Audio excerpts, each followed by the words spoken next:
Ever wondered what you shouldn't do when you visit a Korean house? Well, there's a whole lot more to it than just removing your shoes at the door. You see, understanding the cultural nuances of Korea can make the difference between a pleasant visit and a downright embarrassing faux pas. It's all about respect, folks. So, whether you're planning a trip or just curious about different cultures, we've got you covered. Stick around as we dive into these 7 taboos you should absolutely avoid in a Korean home. First on our list is something we all do without thinking, wearing shoes inside. Now in Korea, this is a pretty big no-no. It's seen as disrespectful to traipse through someone's home with your outdoor shoes on. You see, in Korean culture, the home is a sanctuary, a place of cleanliness and respect. And don't worry, you won't be walking around barefoot. The host will likely provide a pair of comfy slippers for you to wear instead.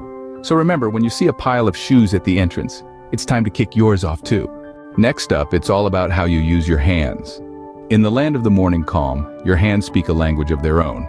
It's deemed impolite to receive or give items with just one hand, especially when interacting with someone older or someone who holds a position of authority. The polite way is to use both hands. If the item is small, support your right arm with your left hand. It's a subtle, yet significant way of showing respect.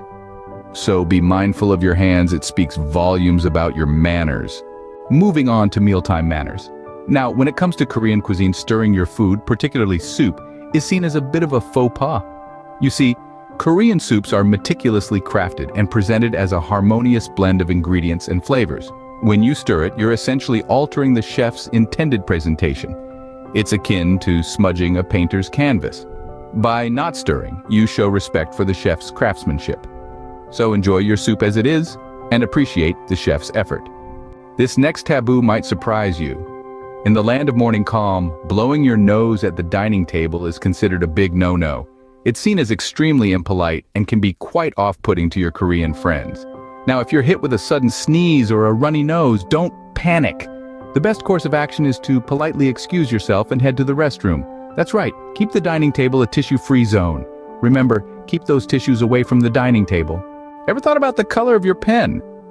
In the land of the morning calm, the hue of your ink matters more than you might think. You see, in Korea, it's considered a major faux pas to write someone's name in red. This practice is strongly linked with mortality and can be seen as an omen of bad luck.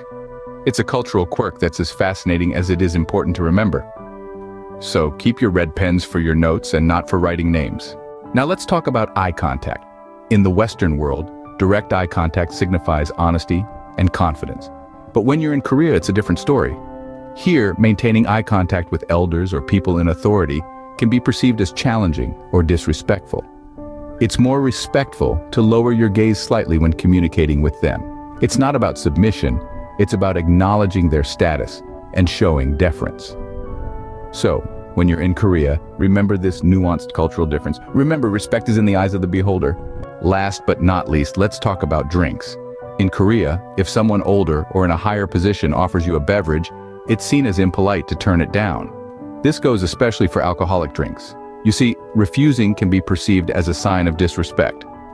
But don't worry if you're not a fan of alcohol. A neat trick is to simply accept the glass and hold on to it. That way, you show respect without having to imbibe. So, when offered a drink, take it with grace and gratitude. So there you have it, the 7 taboos to avoid in a Korean home.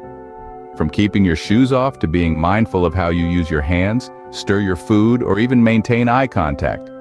And let's not forget about the significance of color when writing names and the importance of accepting a drink. Each of these customs is deeply rooted in Korean culture, and respecting them is a great way to show your appreciation for their traditions. Remember, when in Korea, do as the Koreans do. Thanks for watching and see you in the next video.